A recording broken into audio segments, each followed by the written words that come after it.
이 시간에는 갈라디아서 말씀을 가지고 사랑으로 서로 동노릇하라라는 제목으로 함께 말씀을 나누겠습니다.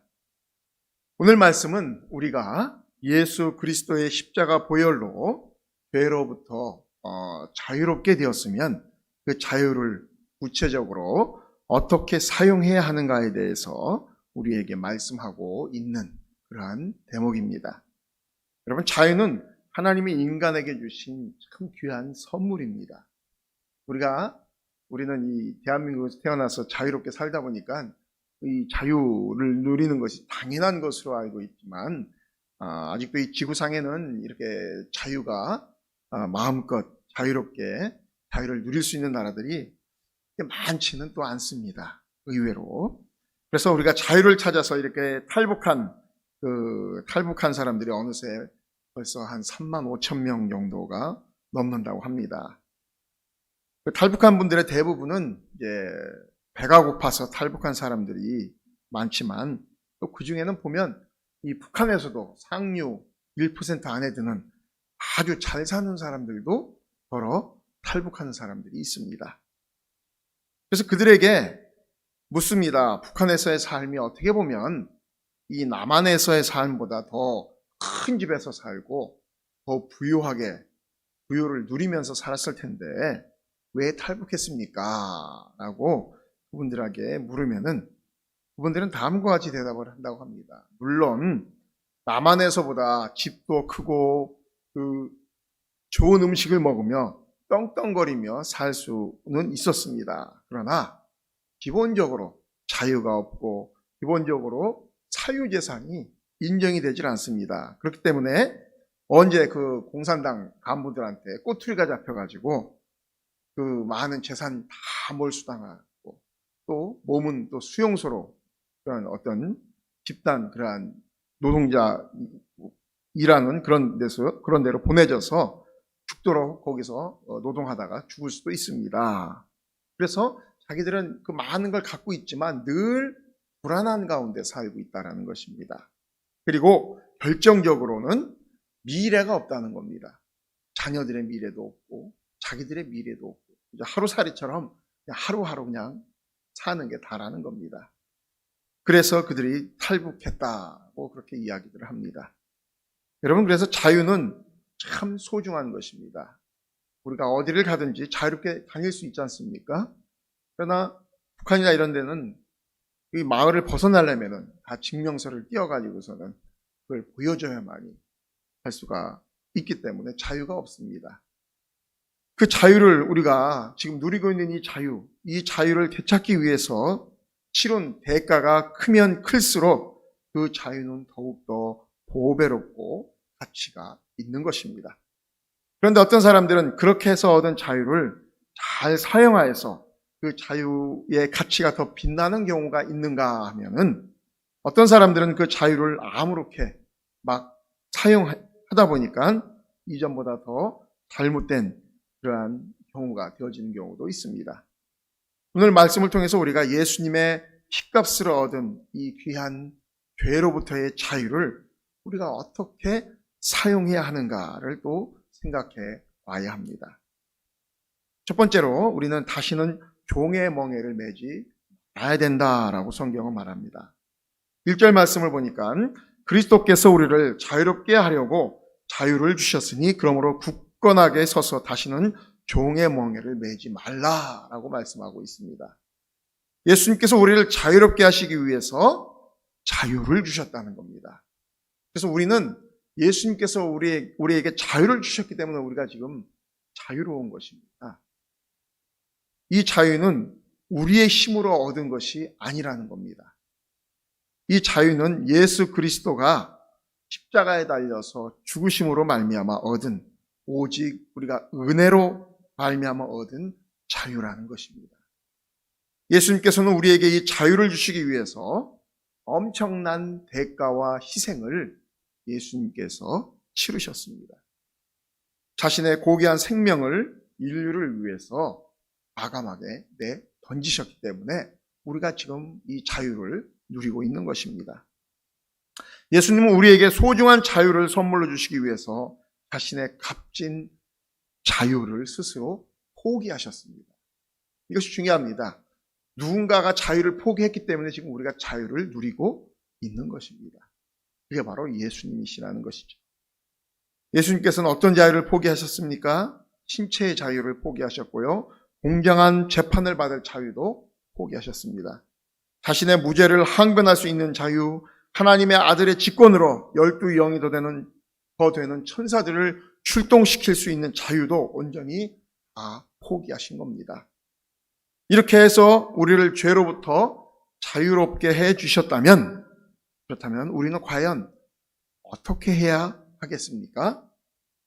오늘 1절에 보니까 먼저 굳세게 서라라고 말하고 있습니다. 굳세게 서서라는 그런 말은 흔들리지 말라는 겁니다. 요동치 말라는 뜻입니다. 중요한 것은 우리가 철저하게 지키고 보수하고 해야 합니다. 아무리 일본 사람들이 독도는 자기네 땅이라고도 하고 중국 사람들은 고구려가 자기들의 역사라고 막 그렇게 생떼를 써도 우리의 땅, 우리의 역사임을 우리가 확신하고 굳게 지켜야 하듯이 예수님의 십자가의 복음은 누가 무슨 말을 해도 우리가 흔들리지 말고 그 안에 굳게 뿌리를 내리고 지켜야만 한다는 것입니다. 그래서 골로새서 2장 6절과 7절에는 이렇게 말씀합니다. 그러므로 너희가 그리스도 예수를 주로 받았으니 그 안에서 행하되 그 안에 뿌리를 박으며 세움을 입으라 고 말씀하고 있습니다. 즉 우리는 이제 예수님의 십자가 복음 위에 뿌리를 박고 굳게 서 있어야 한다는 것입니다.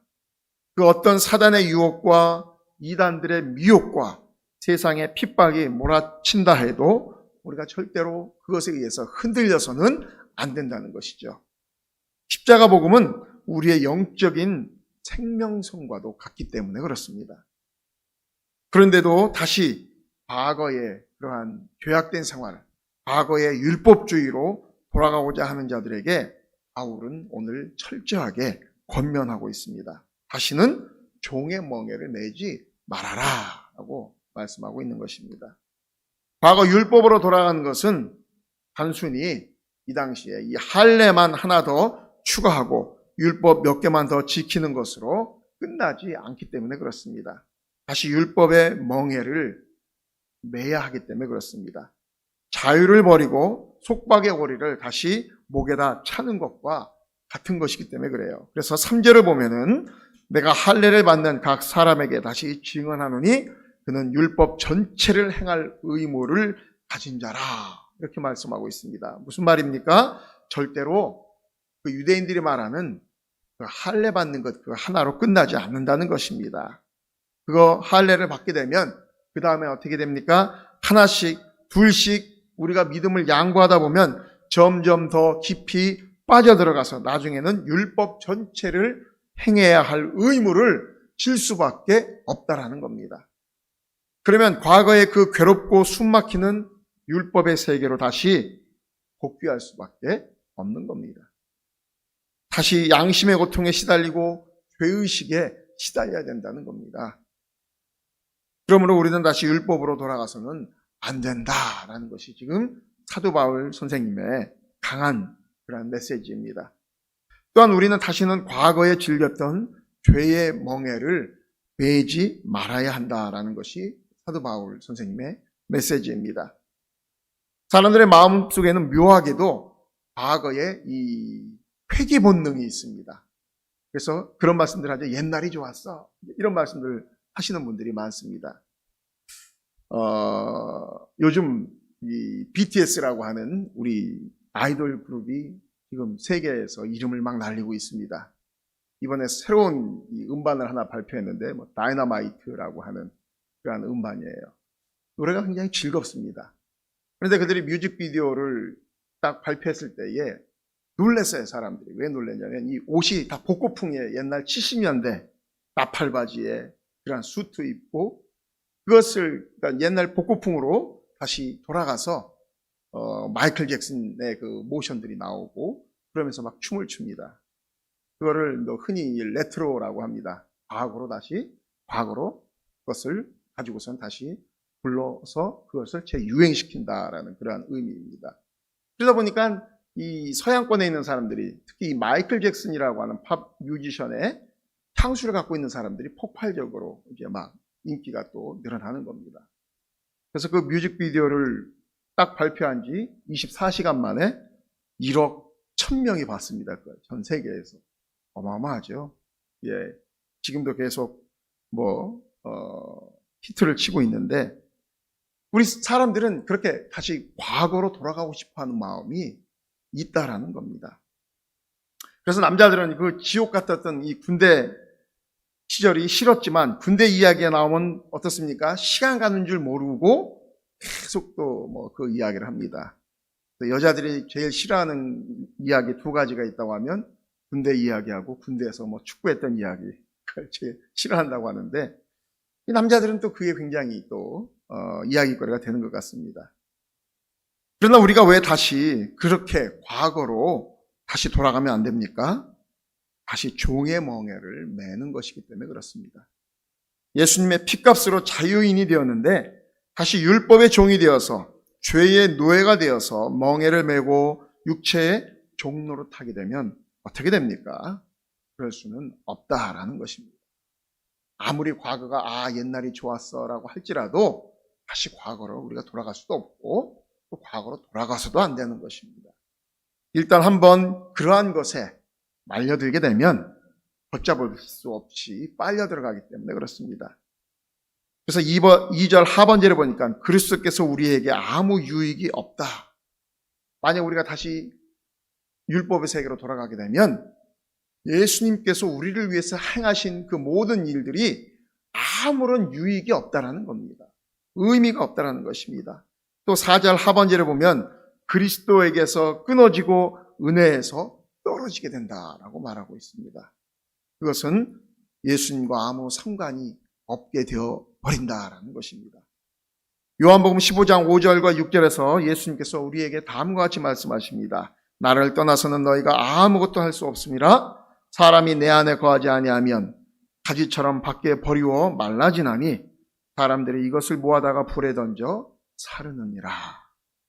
예수님의 십자가 복음을 굳게 붙들지 아니하고 과거로 다시 돌아가게 되면 예수님의 생명나무에서 끊어져서 멸망에 이르게 된다라는 말입니다. 참 무서운 말씀입니다. 그러므로 우리는 구원의 은혜를 굳게 붙잡고 다시는 종의 멍에를 매면 안 된다라는 것이죠. 5절과 6절 말씀 우리가 같이 한번 읽어보겠습니다. 5절 6절 말씀입니다. 시작. 우리가 성령으로 믿음을 따라 의의 소망을 기다리노니 그리스도 예수 안에서는 할례나 무할례나 효력이 없으되 사랑으로서 역사하는 믿음뿐이니라. 아멘. 여러분, 우리는 할례로 말미암아 의롭게 될 소망을 버리는 것이 아닙니다. 즉 오직 성령의 힘으로써 예수 그리스도의 십자가 사랑의 공로로서 우리가 의롭게 되어진다는 것입니다. 그러므로 저희들이 오직 주님의 성령, 주님의 십자가 사랑을 믿고 의지해서 주 앞에 우리가 설 수 있어야 한다라는 것입니다. 둘째로는 진리를 막는 자들의 정체를 우리가 먼저 알아야 된다라는 것입니다. 7절 말씀을 보니까 저희가 다름질을 잘 하더니 누가 너희를 막아 진리를 순종하지 못하게 하더냐. 갈라디아 성도들은 지금까지 믿음의 경주를 잘하고 있었습니다. 바울이 전한 메시지를 따라서 믿음 생활을 잘하고 있었습니다. 그런데 할례주의자들이 그들에게 거짓 진리를 가르치기 전까지 그들은 오직 예수 그리스도의 표대를 향하여 순수하게 열정적으로 믿음의 길을 잘 달려가고 있었습니다. 그런데 이 사단의 방해로 말미암아 이제는 그 진리를 순종하지 않고 그 바울의 메시지를 삐딱하게 바라보는 그러한 눈으로 변해가고 있는 걸 보게 됩니다. 한마디로 그들의 영적인 눈이 점점 가리워지고 있는 것입니다. 여러분, 이러한 현상은 어디에서 먼저 나왔습니까? 창세기 2장에서 먼저 나왔어요. 2장에 보면 하나님은 에덴 동산을 만들고 약속의 말씀을 주셨고 또 아담에게 돕는 배필을 주셨을 때에 아담과 하와가 얼마나 참 기쁘고 즐거웠겠습니까? 그러다가 사단의 음성에 귀가 솔깃해서 넘어간 후에 하나님과 하나님의 말씀에 대한 자세가 어떻게 됐습니까? 완전히 달라져 버렸습니다. 선악과를 본 즉 그것이 먹음직도 하고 보암직도 하고 지혜롭게 할 만큼 탐스럽기도 했습니다. 그 전까지는 그냥 몰랐어요. 그런데 사단이 와서 자꾸 몇 번 이렇게 자꾸 찔르니까 그걸 이제 다시 보게 되죠. 그러니까 그걸 보는 눈이 바뀌었습니다. 보암직도 하고 먹음직도 하고 지혜롭게 할 만큼 탐스럽게 보인 것입니다. 마침내 그들은 죄를 범하고 그때부터 어떻게 됩니까? 종의 멍에를 매게 되었습니다. 이전까지는 몰랐던 여러분 두려움이라는 감정이 그들에게 찾아왔습니다. 아담과 하와는 두려움이라는 감정이 없었어요. 왜냐하면 두려움이라는 감정을 느낄 이유가 없었죠.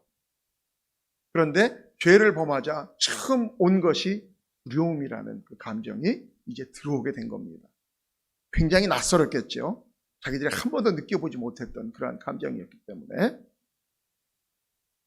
그리고 또 뭐가 들어옵니까? 수치심, 죄의식이라는 새로운 감정이 그들을 굉장히 혼란스럽게 만들었습니다.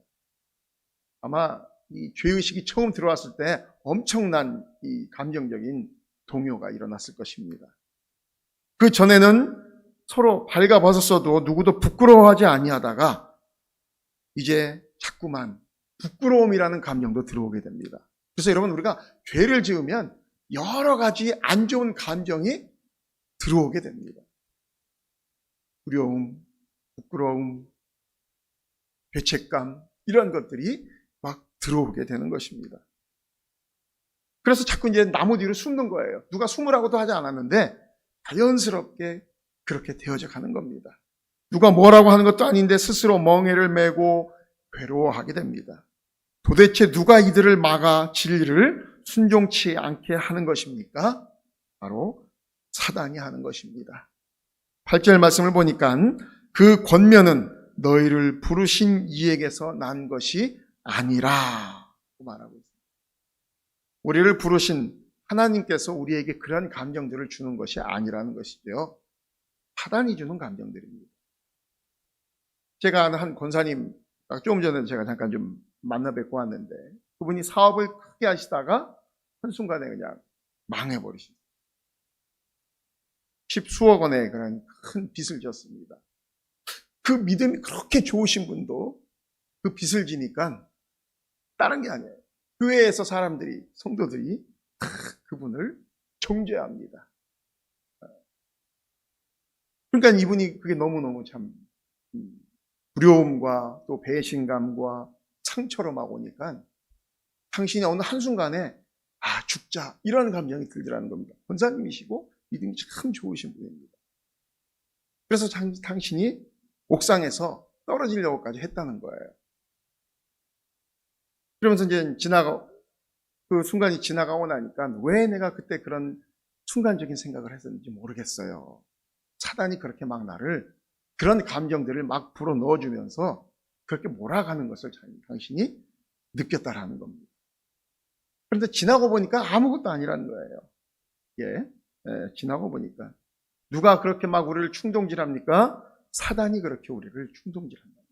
그래서 우리 가운데 그런 두려운 마음, 죄책감, 수치심 이런 것이 막 들어올 때에 내 스스로를 보는 게 아니고 이게 누가 이런 감정들을 나에게 풀어놓는 것인가를 먼저 깨닫는 것이 중요하다는 거죠.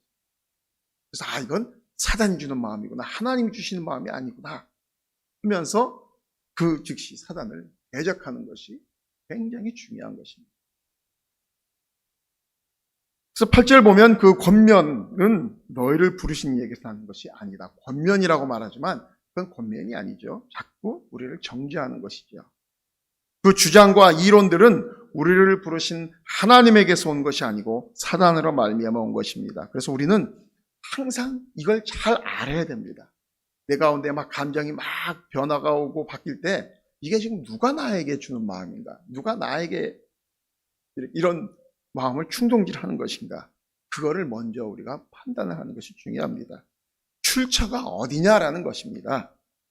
이 이론이, 이 사상이, 그 권면이 과연 어디서부터 온 것이며 그것을 알아야 되고 출처를 분명히 알아야 그 다음에 우리가 그것을 물리칠 수가 있게 되어지는 것입니다. 그런데 사람들은 별로 그것을 생각하지 않습니다. 그냥 내 감정대로 행동을 하는 경우가 많습니다. 문제의식이 없습니다. 내 안에 들어온 율법주의, 비복음주의, 인본주의, 세속주의의 위력을 잘 분별하지를 못해요. 오히려 그냥 대수롭지 않게 생각하는 경우가 참 많습니다. 그러나 9절을 보십시오. 적은 누룩이 온 덩이에 퍼지느니라 고 말씀하고 있습니다. 그 사단의 달콤한 말 한마디가 어떻게 됐습니까? 에덴 동산을 완전히 쑥대밭을 만들어 놨습니다. 아담과 하와의 그 아름다운 가정을 완전히 엉망으로 만들어 버렸습니다. 그것뿐입니까? 그 모든 피조물들이 다 타락을 하게 됩니다.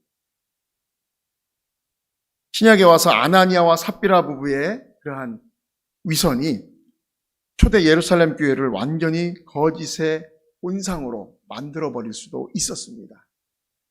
그러나 베드로가 이것을 분별했지요. 잘 분별했습니다. 그리고 분명하게 그들을 책망했습니다. 그 초대교회 초대교회가 시작하려고 막 할 때에 그 누룩이 그 안에 들어오려고 하는 것을 제거해버린 것입니다. 그럴 때에 예루살렘 교회는 복음적인 교회로 그 기초를 든든히 놓을 수 있었습니다. 그래서 이 사도행전의 그 아나니아와 삽비라 부분은 어떻게 보면 시범 케이스로 걸린 거예요. 여러분, 우리가 어디 가나 이 시범 케이스는 굉장히 무섭게 걸립니다. 그래서 그 시범 케이스를 통해서 어떻게 됩니까? 다른 사람들에게 경종을 울리는 거잖아요. 그래서 어떻게 보면 이 아나니아와 삽비라가 그렇게 큰 죄를 졌나라는 생각이 들 수도 있지만, 그러나 막 이제 교회가 새롭게 시작할 때에 그런 부정한 것이 끼어들어와 버리면은 이 전체가 오염이 되어 버리니까 하나님께서 강하게 치신 걸 볼 수가 있습니다. 우리 가운데도 이런 죄악된 요소가 침투하기 시작하면 우리가 빨리 깨달아야 됩니다. 빨리 분별하고 빨리 회개하고 빨리 싸워서 물리쳐야만 합니다. 이미 그 마음에, 그 가정에 세속주의라든지 인본주의, 물질주의가 침투해서 병들어가고 있는데도 아무런 문제의식이 없이 방치하고 전혀 영적인 투쟁을 하지 않는 사람들을 보면 너무나 안타깝습니다. 왜냐하면 나중에는 그게 크게 번지기 때문에 그렇습니다.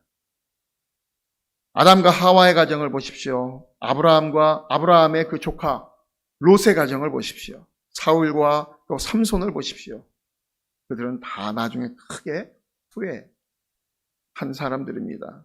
두 눈에서 피눈물이 흐르게 되는 것입니다. 그러면 우리도 우리 안에 있는 이 비복음적인 요소들을 철저하게 경계하고 우리가 회개하고 물리쳐야만 합니다. 적은 누룩이 온 덩이에 다 퍼져버리기 때문에 그렇습니다. 여러분, 암도 초기에 잡아야 빨리 치료할 수가 있는 것처럼 처음 무엇인가가 막 내 안에 들어오려고, 우리 가정에 들어오려고 할 때에 그것을 빨리 우리가 잡아내야 되는 것입니다. 10절 말씀을 보면 나는 너희가 아무 다른 마음을 품지 아니할 줄을 주 안에서 확신하노라. 그러나 너희를 요동하게 하는 자는 누구든지 심판을 받으리라. 바울은 갈라디아 성도들을 정말 신뢰하고 잘 믿어줬습니다. 그들이 결코 다른 마음을 품고 복음에서 떠나 율법주의, 세속주의로 되돌아가지 않을 것을 확신했습니다. 그러나 행여라도 그들을 요동케 하는 자가 있다면 그들이 하나님의 심판을 받게 될 것이라고 또 엄중하게 경고까지 했습니다. 바울은, 이걸 보면 바울은 참 자기의 양들을 너무너무 사랑했던 것 같아요. 그들에게 한없이 온유했고 자기 양들을 끝까지 인내로 감당하고자 참 애를 썼습니다. 그러나 순수하고 진실된 그 양들의 내면에 복음에 대한 불신을 심고 인간적인 말을 퍼뜨리고 그리스도에게서 끊어지게 하고 구원의 은혜로부터 떨어지게 하는 그러한 자들이 있다면 바울은 결코 용서하지 않았습니다. 그들은 누구를 막론하고 심판을 받게 될 것이라고 엄중히 책망하면서도 경고를 했습니다. 그것은 사탄적이고 마귀적인 요소들이 그 안에 있기 때문에 그렇습니다. 우리도 그렇습니다. 우리의 인간적인 허물이나 우리가 약점을 비판하고 욕하고 손가락질하는 것은 우리가 얼마든지 감당할 수가 있습니다. 우리 인간이 부족하고 완벽하지 못한데 뭐 어떻게 하겠습니까? 그러나 어린 양들의 마음에 예수 그리스도의 복음에 대해서 불신을 심고 인본주의적인 그러한 생각을 심어주고 그리스도의 은혜로부터 떨어지게 하고 그리스도의 생명에서 끊어지게 하는 것은 결코 용서할 수가 없는 것입니다. 그것은 성령을 회방하는 큰 죄이기 때문에 그렇습니다. 예수님께서도 마가복음 3장 28절과 29절에 분명히 말씀하셨습니다. 사람의 모든 죄와 회방하는 회방은 사하심을 얻되 성령을 회방하는 자는 사하심을 영원히 얻지 못하고 영원한 죄에 처하느니라. 굉장히 참 두려운 말씀입니다. 오늘 또 본문 11절에 보니까 형제들아 내가 지금까지 할례를 전한다면 어찌하여 지금까지 박해를 받으리요 그리하였으면 십자가의 걸림돌이 제거되었으리니 라고 말씀하고 있습니다. 무슨 말입니까? 바울이 할례를 허용해 버렸다면 지금 하등의 핍박을 받을 필요가 없었다라는 것입니다. 할례를 그냥 허락하면 십자가를 거치는 충돌도 없었을 것이라는 겁니다. 그러나 바울이 핍박이 부담스럽고 두려워서 만약에 할례를 허용해버리면 어떻게 됩니까? 2절에 말했던 것처럼 그리스도께서 아무 유익이 없는 것입니다. 유대인들은 이 할례하는 걸 별 상관없습니다. 유대인 그리스도인들은. 왜냐하면 그냥 그게 유대인들 사회에서의 문화였으니까. 또 오랫동안 내려왔던. 그래서 난지 8일 만에 아이들 할례를 하고 그건 그렇게 큰 문제는 아니었습니다. 그러나 이제 이방인이 문제입니다. 이방인들에게조차도 그것을 해야만 네가 구원을 받는다라고 한다면 이거는 이제 말이 틀려지게 되기 때문에 바울이 굉장히 이 부분에 있어서 이렇게 강하게 이야기를 하는 것입니다. 왜냐하면 그것이 구원의 조건이 되는 것처럼 보여지기 때문에 그런 것입니다.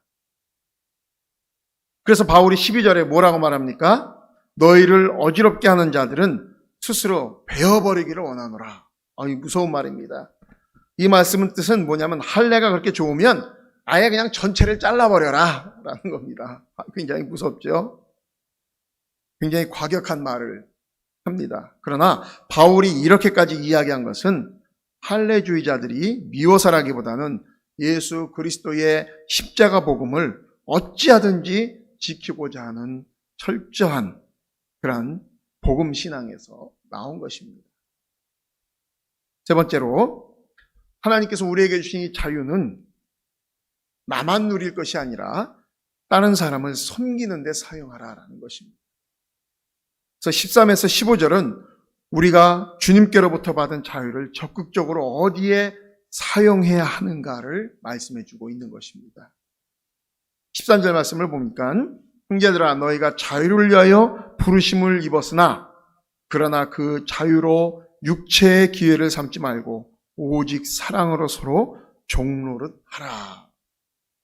영국의 신학자 이 존 스토트 목사님은 이런 말을 했습니다. 그리스도인의 자유는 죄로의 자유가 아니라 죄로부터의 자유다라는 것입니다. 이 말이 무슨 말이냐면 예수님께서는 우리를 죄로부터 멀어지도록 자유케 하신 것이지 마음대로 죄를 지으라고 우리를 자유케 하신 것이 아니라는 겁니다. 우리가 우리가 자유로워졌으니까 우리가 마음대로 죄를 지어도 돼. 이런 자유가 아니라는 것이죠. 그래서 초대교회 한 200년 동안에 교회 안에 이 영지주의라고 하는 이단이 들어왔습니다. 이 영지주의 이단이 뭐냐면 영적인 지혜, 그러니까 우리가 말하는 이게 하나님 말씀입니다. 이 영적인 지혜를 통해서 우리가 구원을 받으면은 우리가 영혼은 구원을 받았고 육체는 더러운 것이다. 이원론입니다. 두 개로 분리시켜 버립니다. 그래서 육체는 더러운 것이니까 막 사용해도 상관이 없다. 우리 영이 구원받으면 되지. 그래서 이 창녀와 놀아나도 상관이 없고 술 마시고 고지황태가 돼도 상관이 없고, 왜? 우리 육체는 더러운 것이니까. 이런 식으로 교회 안에 이러한 것들이 들어왔습니다. 생각해 보시기 바랍니다. 굉장히 매력적인 말입니다. 마음대로 해도 된대요. 내 몸은 아무 데나 가도 되고 뭐 먹어도 되고 상관이 없고, 왜? 우리는 이미 구원을 받았으니까 영적으로. 그런 식으로 교회에 막 들어오니까 이 파급력이 엄청났던 것입니다. 그러나 하나님이 우리에게 자유를 주신 건 그렇게 막 죄를 지으라고, 우리 몸이 죄를 지으라고 우리에게 자유를 주신 것이 아니라는 것이죠. 죄로부터의 자유라는 겁니다. 그러니까 죄로부터 떨어져 나가라는 것입니다. 에릭 프롬이라고 하는 이 프랑스의 철학자가 쓴 책 중에 보면은 자유로의 회귀라는 그런 책이 있습니다.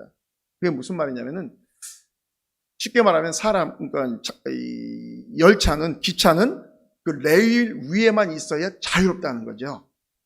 예, 레일 위에서 달려야만 자유롭습니다. 근데 이 기차가 아니야, 나는 이 레일이 아니라 그냥 일반 고속도로로 가고 싶어 해서 고속도로로 들어오는 순간 자유를 잊어버리게 되죠. 더 이상 기차가 못 가는 겁니다. 마찬가지로 우리가 자유로울 수 있는 건 복음이라고 하는 이 테두리 안에서, 말씀 안에서 우리가 자유로워질 수가 있는 것입니다. 이 자유를 벗어나게 되면 어떻게 됩니까? 자유가 아니고 방종이 되어져 버리는 것입니다. 죄가 되어지는 것입니다. 그래서 예수님께서는 우리를 죄로부터 멀어지도록 자유케 하신 것이지, 우리가 마음대로 죄를 지으라고 우리를 자유케 하신 것이 아니라는 것입니다. 예수님께서 우리에게 주신 자유는 언제 어디서든지 하나님께 자유롭게 나아갈 수 있는 자유를 주신 겁니다. 그 전까지는 제사장을 통해서만 하나님 앞에 갈 수가 있었습니다. 그러나 예수 그리스도가 십자가에 달려 죽으심으로 인해서 우리가 지금 이렇게 마음껏 여러분들이 아무 때나 교회에 나와서 기도하고 싶으면 하나님 앞에 나와 기도하는 겁니다. 더 이상 제사장을 통해서 갈 필요가 없는 것입니다. 이게 예수님께서 우리에게 주신 자유입니다. 무절제한 자유는 여러분 또 다른 속박을 낳을 수밖에 없는 겁니다. 그래서 예수님께서도 요한복음 8장에 간음하다 잡힌 여인을 용서해 주시면서 뭐라고 말씀하십니까? 가서 다시는 죄를 범치 말아라, 이렇게 말씀하십니다. 네가 용서받았으니까 또 네 마음대로 이제 살아도 된다, 이렇게 말씀하시지 않았죠. 죄를 범하는 자마다 죄의 종이다, 이렇게 말씀하셨습니다. 다시 우리가 죄를 범하면 그 죄의 종으로 다시 들어가 버린다라는 것이죠. 요한복음 5장에서도 보라, 내가 나았으니 더 심한 것이 생기지 않게 다시는 죄를 범치 말라라고 요한복음 5장 14절에 말씀하셨습니다. 우리는 예수님의 피값으로 얻은 자유를 결코 함부로 그래서 사용해서는 안 된다는 것입니다. 우리의 자유가 엄청난 예수님의 희생의 대가를 치르고 얻어진 자유라면 우리는 그 자유를 아무렇게나 사용하면 안 된다는 것입니다. 죄를 짓는데 함부로 사용할 수가 없는 겁니다. 나의 욕심을 위해서 이기적으로도 사용해서도 안 되는 것입니다. 그러면 우리가 예수님으로 말미암아 얻은 자유를 어떻게 사용해야 합니까? 오늘 본문에 보니까 오직 사랑으로 서로 종노릇하라라고 말씀하고 있습니다. 이제는 자기를 위해서 왕노릇하지 말고 다른 사람을 섬기고 사랑하기 위해서 종노릇하라라고 말씀하고 있는 겁니다. 우리가 죄에게 종노릇하게 되면 우리가 굉장히 추하게 됩니다. 그리고 비참한 인생을 살게 됩니다. 그러나 사랑으로 종노릇하면 어떻게 됩니까? 그 사람이 아름답습니다. 또 존귀하게 됩니다. 우리가 왜 그 마더 테레사라는 이미 돌아가신 분이지만 그분을 왜 그렇게 존경합니까? 볼품이 없죠. 외적으로 보면은 키도 조그만하고 예쁜 얼굴도 아니고 그렇지만 그분이 평생 그 인도의 그 나환자들이나 이런 사람들, 빈민들을 돕는 삶을 평생 살았기 때문에, 그렇기 때문에 그분이 아름답고 그분을 존경하는 겁니다. 전 세계 사람들이. 마찬가지로 죄의 종노릇하면 우리가 죄에 매이고 죄의 노예가 됩니다. 그러나 사랑으로 종노릇하면 우리가 사랑의 사도가 되는 것입니다. 사랑의 향기를 풍기게 되는 것입니다. 죄의 종노릇하는 사람은 여러분 굉장히 참 부담스럽습니다. 그러나 사랑으로 종노릇하는 사람은 자꾸만 어때요? 그 사람하고 옆에 가까이 있고 싶어하는 마음이 생깁니다. 율법의 종이 되는 것은 마지못해 억지로 하는 것입니다. 그러나 사랑의 종이 되는 것은 기쁨으로 자발적으로 하는 것입니다. 그런 점에서 예수님은 굉장히 좋은 우리의 본이 되어 주셨던 걸 볼 수 있어요. 그래서 빌립보서 2장 6절과 7절에 보면 그는 근본 하나님의 본체시나 하나님과 동등됨을 취할 것으로 여기지 아니하시고 오히려 자기를 비워 종의 형체를 가져 사람들과 같이 되셨다라고 말씀하고 있습니다. 예수님은 스스로 종이 되셨어요. 사랑의 종, 섬김의 종으로 우리에게 보여주셨습니다. 예수님은 하나님의 아들로서 얼마든지 이 땅에 왕으로 오셔서 왕노릇 하실 수도 있었습니다. 그렇게 하신다고 해도 누가 뭐라고 할 사람 없습니다. 그러나 자신의 자유를 섬김받고 사랑받고 다스리고 영광받는데 사용해도 누가 뭐라고 하지 않지만 예수님께서는 어떻게 하셨습니까? 스스로 자기를 비워서 종의 형체를 취하셨습니다. 그리고 추하고 더러운 우리 인생들의 발끝까지 예수님께서는 낮아지셔서 우리를 섬기시고 우리에게 사랑을 베풀어 주셨습니다. 그러면 예수님이 그렇게 하셨다고 하면 비천하고 예수님이 비참하게 그렇게 되셨습니까? 그렇지 않죠. 오히려 예수님은 인류 역사상 가장 아름답고 가장 존귀하고 가장 영광스럽게 되셨습니다. 하나님께서는 그를 지극히 높여 모든 이름 위에 뛰어난 이름을 주셨다라고 빌립보서 2장 9절에 말씀하고 있습니다. 그러면 우리가 주님이 주신 자유를 가지고 우리가 사랑으로 종노릇하는 것이 얼마나 영광스럽고 아름답고 존귀한 것이겠습니까? 우리는 반드시 그 무언가에 모든 사람들은 매이게 되어져 있어요. 죄에 매이든지 사랑에 매이든지 세상 욕심에 매이든지 어떤 사명에 매이든지 사단에게 매이든지 아니면 예수님에게 우리가 매일 수밖에 없습니다. 우리는 어딘가에 속할 수밖에 없게 되어 있습니다. 자기는 자유롭다고 말하는데 실상은 그러지 못한 사람들이 많습니다. 오늘날 많은 사람들이 겉으로 볼 때는 참 자유롭습니다. 육체적으로 자유롭고 언론의 그 자유가 보장이 되어 있는 나라에 삽니다. 경제적으로도 자유롭고 부자들은 돈을 마음껏 씁니다. 자기 하고 싶은 대로 다 할 수 있습니다. 사고 싶은 것 사고 즐기고 싶은 대로 즐길 수도 있고 가고 싶은 곳 마음대로 갈 수 있습니다. 요즘은 이 코로나 때문에 굉장히 이제 여행도 다 제한이 되어져 있고 막 그래요. 그래서 해외여행 가던 사람들이 막 여행 가고 싶어서 미치려고들 합니다. 그러다 보니까는 아주 희한한 상품들이 요즘 막 나온다고 하죠. 뭐 일본 같은 경우는 외국 여행 가고 싶은데 못 가잖아요, 어디도. 그러니까 항공사가 우리 항공사는 하와이 갑니다 하면서 여행 상품을 만들었다고 합니다. 1등석은 우리 돈으로 한 50만 원. 굉장히 싸죠? 저기 3등석은 한 15만 원 정도 한다고 그래요. 그럼 뭐냐면 비행기를 타가지고서는 1시간 반 정도 일본 상공을 한 바퀴 삥 돈대요. 그러면서 비행기 안에서 기내식도 주고 뭐 하와이 뭐 그런 옷도 입고 그러면서 비행기 안에서 우리는 하와이 갔다 온다 그 느낌 받고 온다는 거예요. 그러면서 돈을 벌더라고요. 근데 또 심지어는 대만에서는 이 대한민국을 올 수 있는 그 상품을 만들어 가지고 어디까지 오냐면 쭉 와서 제주도 상공을 한번 쑥 돌고 간다고 그래요. 그냥 못 내리니까 내리면 자가격리 해야 되잖아요.